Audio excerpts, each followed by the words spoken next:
À l'heure du tout numérique, et pour compenser la disparition des petits centres ou bureaux administratifs dans les villes de moyenne population, il est apparu nécessaire de retisser ces liens entre les citoyens et les diverses administrations ou services sociaux. Tel est l'objet de la création des espaces France Service.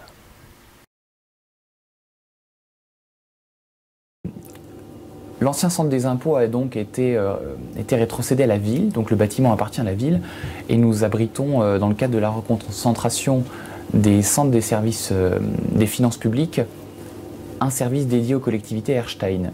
Ce qui fait que la question de l'usage du reste du bâtiment se posait.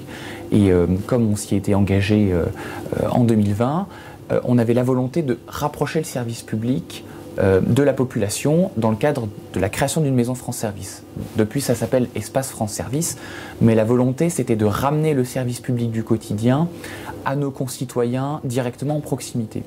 Donc, l'Espace France Service est composé aujourd'hui de 2 box, bien évidemment d'un centre d'accueil et de 2 salariés qui justement remplissent cette mission et ont été formés spécialement pour ça, c'est-à-dire de donner l'information préalable à l'ensemble des démarches administratives qui peuvent être réalisées ici. Bonjour, donc je suis Igor Dabrowski, animateur France Service pour la ville d'Erstein. Alors bonjour, moi c'est Neriman Duman, je suis animatrice Maison France Service de Erstein.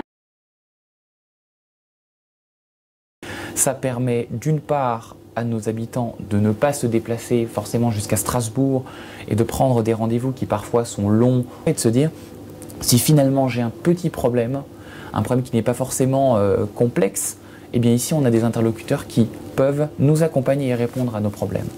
Notre établissement a ouvert le 24 janvier 2022. Nous accueillons donc tous les gens de la communauté de communes donc pour les accompagner dans tout ce qui est démarches administratives en ligne sur les 9 partenaires de l'État que sont la caisse d'allocation familiale, le Pôle emploi, la caisse primaire d'assurance maladie, la MSA, la justice, la Poste, les finances publiques et la caisse de retraite également, la NTS pour tout ce qui est demande de carte grise, pièce d'identité.